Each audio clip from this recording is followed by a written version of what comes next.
Kutokana na ushahidi uliotolewa mbele ya tume, lengo kuu la ghasia za Oktoba 25 lilikuwa kuzuia na kuvuruga uchaguzi mkuu wa tarehe 29 Oktoba.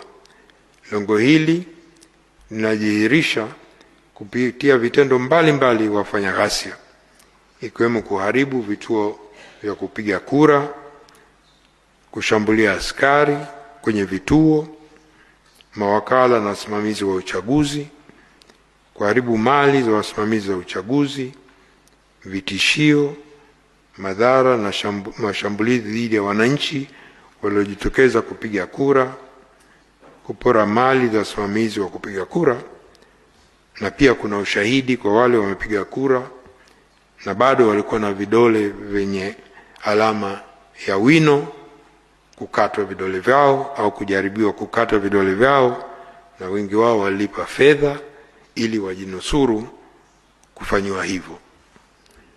Pili ni kufikisha ujumbe kwa serikali.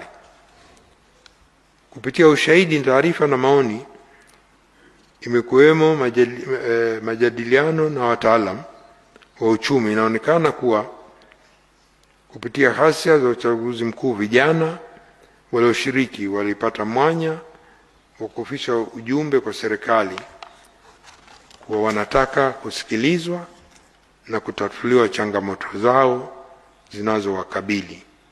Ilibainika kuwa waratibu wa ghasia walitumia malalamiko ya wananchi dhidi ya serikali wakati wanawashawishi kushiriki kwenye ghasia. Lengo la tatu kwa walioshiriki ni wizi na uporaji. Kwa jibu wa ushahidi, taarifa na maoni, miongoni mwa wafanya ghasia yalitokeza makundi makubwa yalikuwa na lengo la kuiba na kupora mali.